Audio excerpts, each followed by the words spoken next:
Hi guys, and this is another video, follow-up of my how-to and what you need to do to get into hotshotting. This is going to be the equipment video. You could do used. 90% of you guys are going to want to do new. Depending which route you're going, if you're going to do like a heavy haul, quote-unquote, hotshotting, meaning a pickup truck with, being tagged at 40 or 44,000, right about there, then the trailers for that weight are meant to be, used every day, just the way they're constructed. But those trailers, the guys are trying to stay under 26 that don't need a CDL, the trailers are a lot more, I feel like they're sold at a higher rate. So these companies, they're making them as cheap as possible. I'll speed up as the gal doesn't see me. They're trying to make these things as cheap as possible. That and again, an average Joe that buys this trailer is going to use it a few times a year.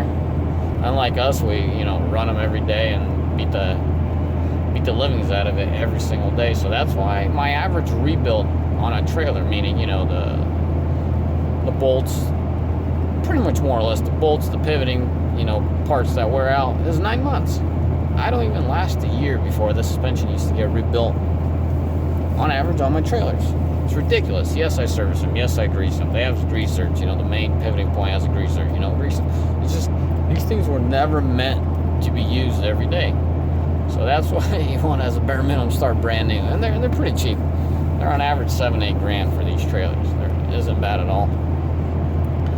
Now, as far as maintenance, you're going to do, if you run this thing nonstop, if you're averaging 100,000 a year, you're going to do about 50,000 miles, and that's on a good side, 50,000 miles, and then you're going to do shoes. It seems like the average rate, shoes to drums, because drums wear out too, is probably about 1-to-2 ratio, meaning two sets of shoes. On your second set, you're throwing a set of new drums. So every other brake service, meaning every other time you change your brake shoes, you're going to be doing drums. And then wiring. I'm talking about the cheaper, lighter trailers. The wiring sucks because it gets beat to death pretty much, and you always got little issues. Operator, the driver, paying close attention helps a lot. Because me, what do? I buy brand new trailers, I equip them, and I send them on the road. I better not forget to tell you guys about the bearings. You could lose your axles. Brand new trailers, you gotta service them. Anyways, let me finish talking about the electric. So the electric portion, you always gotta watch. Those spots that get worn out, they start shorting out, and then you're losing brakes, you're losing lights. You lose lights, you're getting pulled in. Getting pulled in for, you get pulled in enough, you're gonna have an audit as far as your maintenance goes. No one wants to get pulled in, so those are the negatives, And a biggie, before I forget, I got memory issues. Before I forget, those brand new trailers, guys, don't be lazy. Bring them home, equip them, adjust the bearings. Yes, brand new trailers. You just got it from the dealership. Bring it home, adjust the bearings. Because I almost, what I used to do, I always knew you got to adjust these bearings. What I used to do, I used to rack up, 300 to 600 miles, and then I'll adjust the bearings, and then I let them hit the road for 3 months, then bring them back in, grease, adjust, repack the bearings, and go. Well, one of my trailers was bearings were so awfully preset from the factory that I got a brand new, loaded up a decent load. It was, 3/4 of my capacity, so I was up there in the weight. And I did, 10 miles across town, and I pulled into a truck stop. And guys, it's a very important habit. Once you pull in, get the diesel going and everything. Go around your truck trailer. Look at your tires, look at your lights. But this is very important. Put your hand over the hub of the axle of your trailer. If you've just pulled off the freeway, it's going to be nice and toasty. But it's not going to give you a second-degree burn if they're adjusted right. Well, my trailer that I just did 10 miles across town, brand spanking new, almost gave me a second-degree burn. I mean, what's that telling you? It's about telling you something's about to go, hey, you're about to lose your wheels here, bud.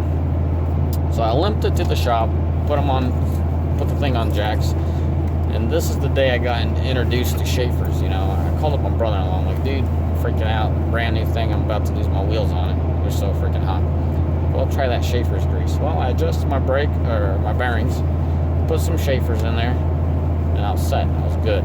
You know, did a 3 to 600 mile, you know, time frame. Got it back in, adjusted it, and let it go for 3 months.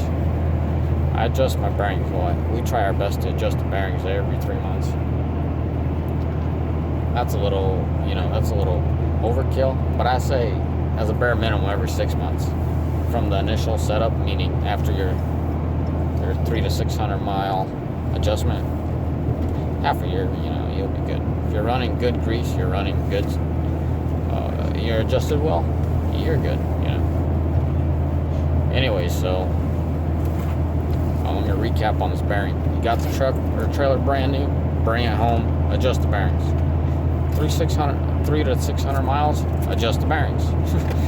And then do about 3 months. That's what I do. Maximum 6 months, meaning, you know, from 20 to 50,000 miles, adjust the bearings again. And as you go on, you start to get, you know, you start to get the feel of it. And as it gets out of alignment, you also, or out of adjustment, you start feeling them getting hotter and hotter.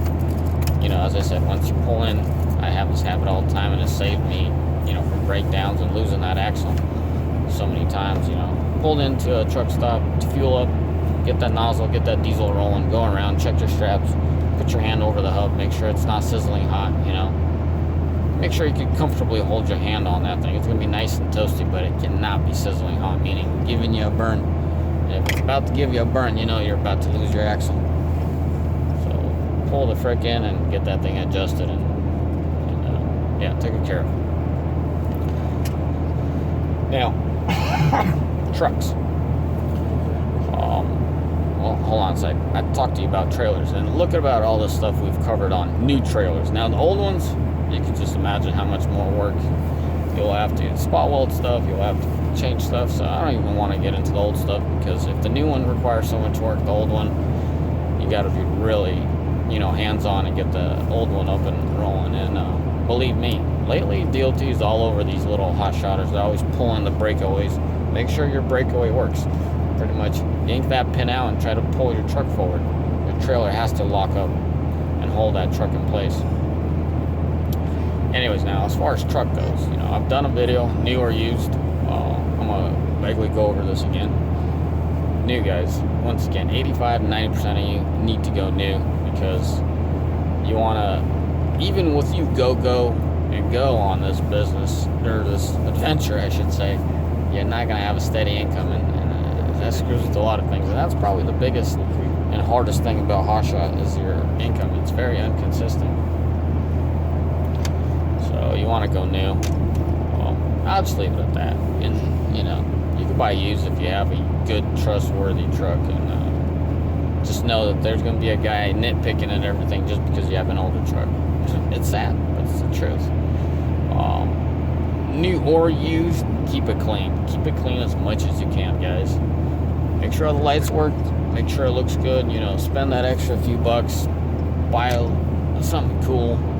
And what I mean cool is, don't go to AutoZone and get all riced out, you know, ricey on us and put turbo on the back of your tailgate. I'm talking about make it look clean. Cool. What can you buy cool? Like, for example, I try to do this on all my trucks because it's beneficial. It's beneficial for performance and looks.